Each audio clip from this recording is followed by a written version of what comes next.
Bonjour et bienvenue sur le podcast Les Petites Transmissions, le podcast à destination des professionnels de la petite enfance et des familles. Je m'appelle Lika Sarr, je suis formatrice petite enfance et thérapeute et avec les crèches et écoles Montessori Les Petites Canailles, nous vous proposons des épisodes qui abordent en toute transparence les sujets du quotidien de nos métiers. Aujourd'hui, je reçois Ingrid et Judith. Elles sont toutes les deux collègues dans une même structure, Ingrid sur le poste de directrice et Judith sur le terrain en tant qu'auxiliaire de puériculture et en cours de validation d'acquis d'expérience d'éducatrice de jeunes enfants.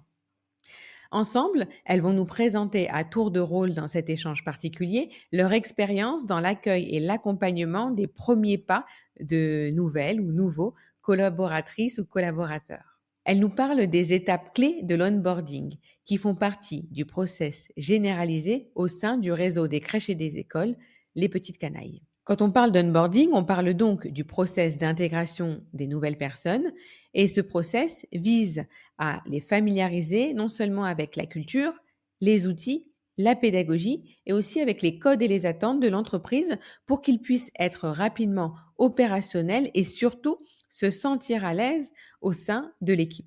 Dans mon expérience de directrice et de coordinatrice de crèche, j'ai malheureusement vécu de nombreux mauvais départs de collaborateurs et bien souvent cela a donné suite à des ruptures de période d'essai ou à des fins de contrat dans la douleur. Déjà à l'époque, et encore plus aujourd'hui avec du recul, je constate que dans la majorité des cas, la clé d'une bonne intégration se trouve dans les mains du manager et du côté de l'équipe en place. Au travers de 6 points d'étapes clés, les directrices de crèches et des écoles Les Petites Canailles, soutenues par les coordinatrices et toute l'équipe de ressources humaines, s'assurent ensemble que les premiers pas du parcours de la nouvelle recrue se passent dans un environnement de disponibilité, d'anticipation, avec la mise en place de tutorats pour assurer un accompagnement consistant et un climat de confiance et de bienveillance. Que vous soyez responsable de structure, responsable des ressources humaines ou professionnel de la petite enfance, cet épisode vous confortera et ou vous inspirera assurément. Merci à Ingrid et Judith pour ce partage en toute transparence et leur grande disponibilité. Je vous souhaite une belle écoute.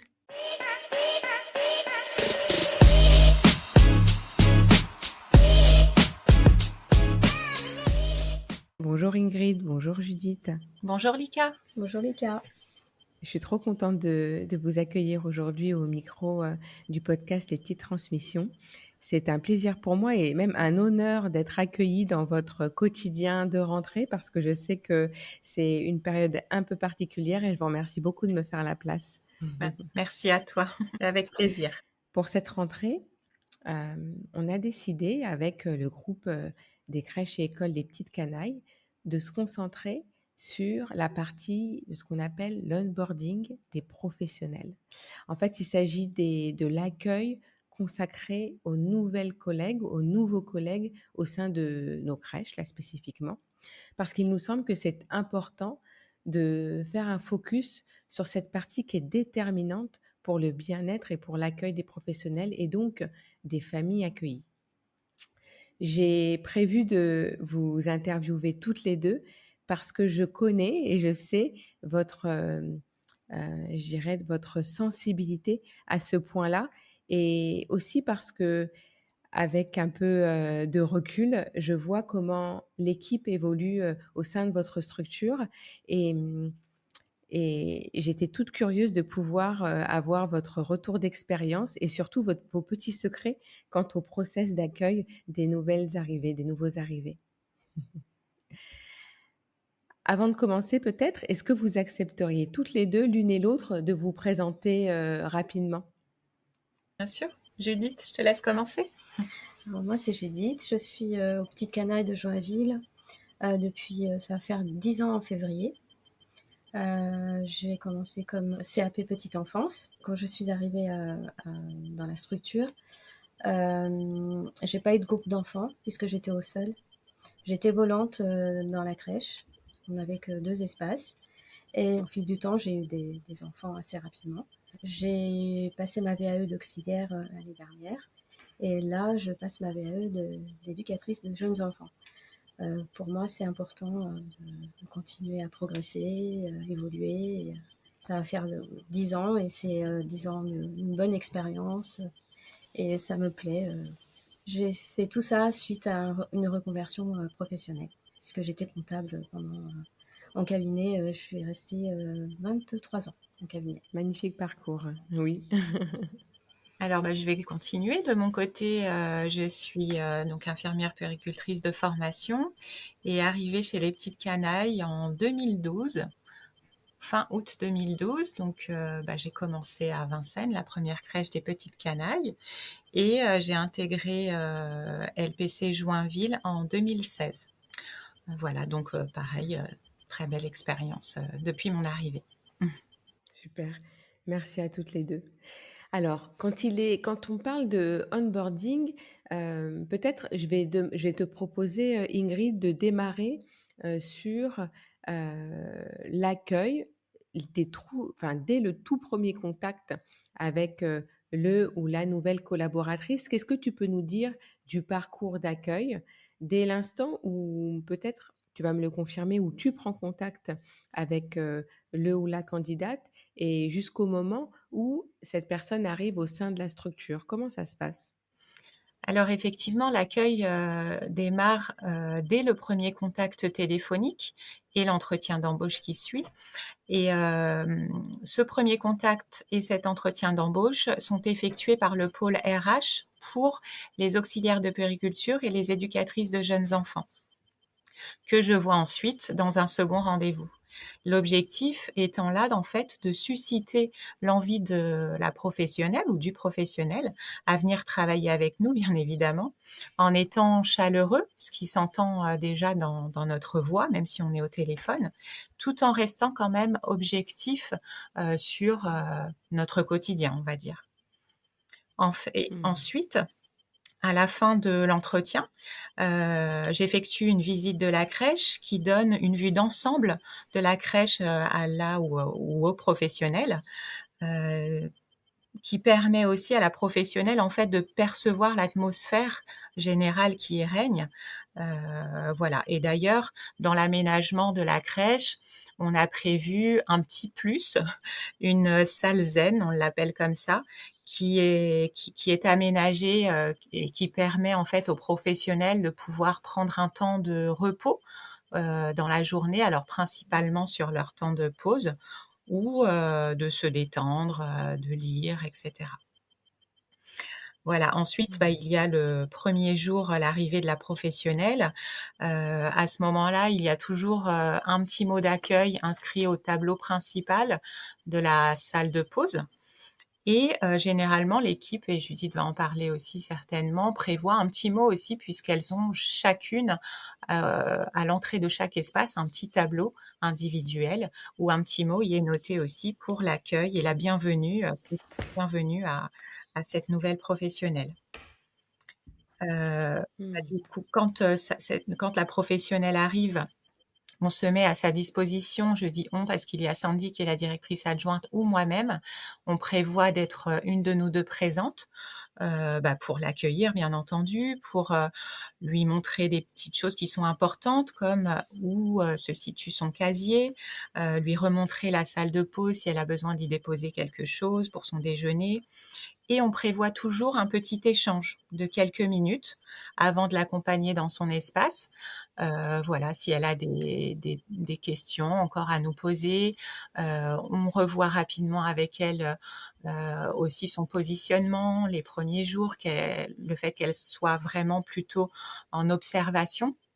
On y tient beaucoup, qu'elle ait le Mmh. temps de s'approprier, l'espace, de s'approprier, notre organisation, de prendre le contact évidemment avec les enfants, avec les différents professionnels, et d'ailleurs on lui nomme, la personne qui sera, sa tutrice pendant, son interlocutrice privilégiée en quelque sorte pendant, toute la période de son intégration, de son arrivée. Mmh. Ensuite, au cours de la journée, on essaye d'avoir un petit temps avec elle sur la pause du midi, par exemple, alors très informel, hein, en lui demandant si sa matinée s'est bien passée, en 2 minutes, Et le soir, on fait la même chose. On lui demande aussi si sa journée, sa première journée s'est bien passée. Voilà, pour ce qui est du premier jour. Et ensuite, dans le quotidien, alors tout ce qui est dans la suite, ce qui est plus formel, on va dire, à mettre en place, ce sont les entretiens feedback, qu'on fait, à la fin de la première semaine, un autre à la fin de la deuxième Mmh. semaine et ensuite à la fin du premier mois. Là, l'idée, c'est vraiment, de voir quelles ont été peut-être ses difficultés, de pouvoir, répondre aussi, à ses éventuelles questions, bien évidemment, et puis de voir tout simplement si elle se sent à l'aise et si elle se sent bien accueillie, dans la crèche, dans son espace et si le contact avec les enfants et les familles se passe bien. Voilà un petit peu, ce qu'on met en place et puis bien entendu, au quotidien et dans la durée, enfin l'accueil ne se limite pas, au 1er jour ni au 1er mois, j'ai envie de dire, c'est vraiment tout au long, bah, tout au long de l'année, on essaye, d'être, accueillante au maximum en proposant des petites choses, des petits déjeuners, par exemple, ça nous arrive de faire un petit gâteau, de proposer, quand il fait chaud, enfin une un petit dessert, une petite glace, et cetera. Voilà, c'est aussi tout ça, Mmh. l'accueil, pour faire en sorte que les professionnels se sentent, bien à la crèche. Super. Merci Ingrid. Effectivement, ça me paraît, essentiel finalement de pouvoir sécuriser une personne qui arrive et qui a besoin de prendre de marques, enfin de prendre des repères dans ce lieu-là. On le fait tout naturellement pour les enfants qu'on accueille et il se trouve évident de le faire pour les professionnels qui vont s'en occuper. Tout à fait. Judith, est-ce que, tu peux nous dire, toi, de ton côté, alors du côté du coup de la des professionnels sur le terrain qui accueillent, du coup les professionnels, dans leur première mission auprès des familles, qu'est-ce que tu pourrais rajouter de ce que a pu nous détailler, Ingrid sur cet accueil? Alors déjà, l'accueil se fait en amont. On le travaille en amont, déjà par Ingrid qui va nous donner des informations sur la professionnelle qui arrive.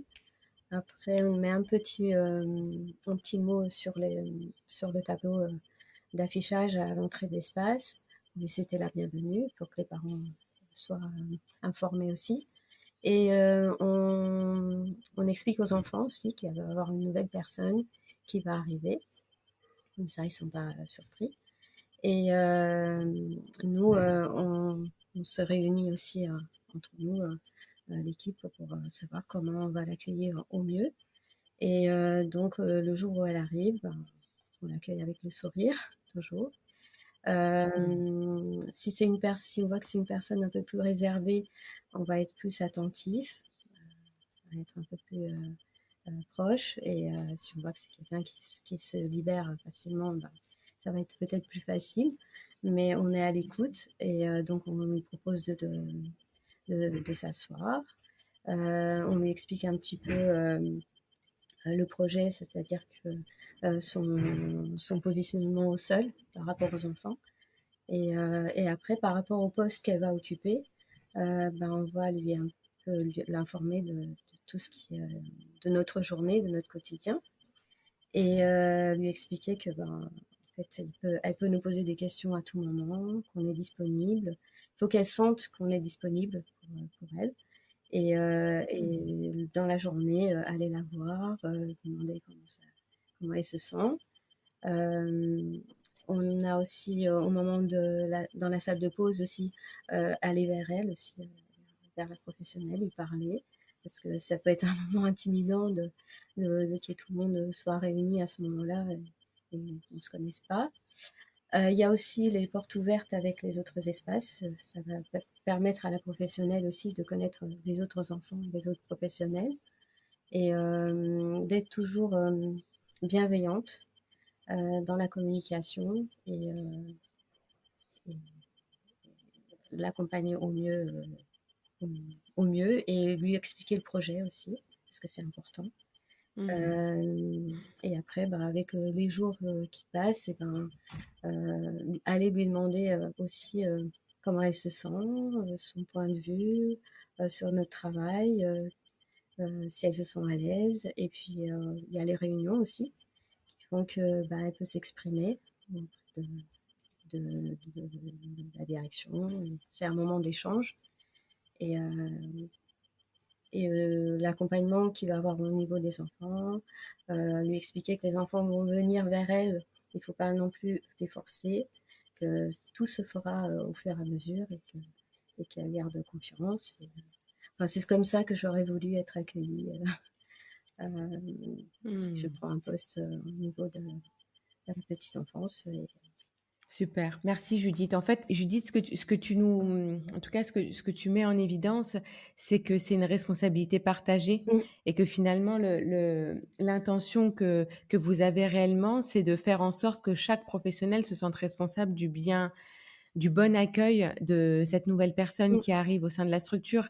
Et ça, parce que Ingrid nous a parlé de l'importance du tutorat, en fait, de mettre en place une forme de référence finalement. Euh, ce qui est certain, c'est que chacun doit se sentir responsable du bien-être de cette nouvelle personne qui arrive dans une terre inconnue, je dirais, avec des personnes qui ont déjà créé un noyau, qui sont déjà dans l'accueil de familles qui sont connues. Et donc, ça peut paraître, bien évidemment, impressionnant pour une nouvelle personne extérieure. Oui, totalement.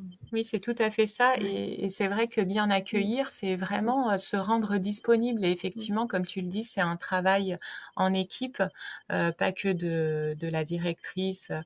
C'est vraiment chacune a son rôle à jouer dans l'accueil, dans sa disponibilité qu'elle va mettre en place pour cette nouvelle professionnelle, dans son sourire, comme l'a bien dit Judith. C'est extrêmement important. Oui. Voilà, ce sont toutes ces petites choses et c'est pour ça que d'ailleurs, par exemple, en ce qui nous concerne, Sandy et moi, la porte du bureau est toujours ouverte. C'est très, très rare qu'elle soit fermée. Mmh. Puisque si on donne cette accessibilité déjà dès le départ, la professionnelle sait et elles savent qu'elles peuvent venir nous parler à tout moment. Voilà, c'est ce qui les met en confiance, c'est ce qui les aide à pouvoir s'exprimer librement justement quand il y aurait une émergence d'un petit mal-être ou quelque chose de ce style-là. Voilà, c'est vrai que cet aspect-là est primordial pour nous en tout cas. Oui.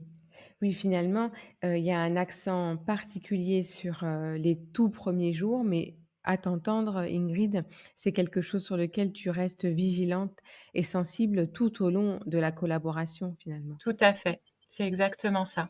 C'est Mmh. vraiment le moyen, enfin la disponibilité, l'écoute et aussi l'observation puisque on a des professionnels, comme le disait Judith, qui n'expriment pas verbalement, mais qui l'expriment autrement, un petit malaise, un jour où ça va pas, etc.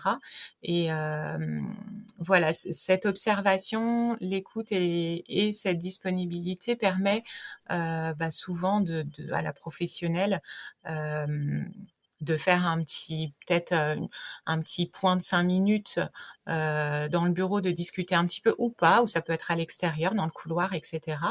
Et de repartir dans l'espace auprès des Mmh. enfants Oui. Ouais, ouais. plus sereine, plus ouverte, détendue, etc. Nous, dans l'espace, on le voit. On voit si la professionnelle, elle est bien ou pas. Et l'observation, il fait pour beaucoup parce que on peut aller vers la personne et voir si on peut l'aider ou si peut-être elle se sent plus à l'aise au bureau.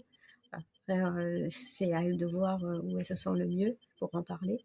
Mais l'observation, c'est essentiel, que ça soit dans le travail, que ça soit dans la personne elle-même. Donc, c'est très important. Merci beaucoup à toutes les 2. Je pense qu'on a fait le tour, sur, cette partie, si importante de l'accueil de nouvelles collègues. Je vous remercie beaucoup pour votre témoignage. Je serais ravie de vous accueillir de nouveau au micro des petites transmissions pour un autre sujet en lien avec, la pédagogie. Merci Lika, À bientôt, au revoir. à bientôt. Si vous êtes encore là, c'est sûrement que l'épisode vous a plu. Retrouvez-nous sur les réseaux sociaux pour nous laisser quelques mots sur votre expérience et je me ferai aussi un plaisir de répondre à vos questions. Pour aider à notre visibilité, partagez ne serait-ce qu'à 2 ou 3 personnes autour de vous vos épisodes préférés. Mettez-nous 5 étoiles et mieux, un petit commentaire sur votre plateforme d'écoute préférée. À très bientôt pour de nouvelles petites transmissions.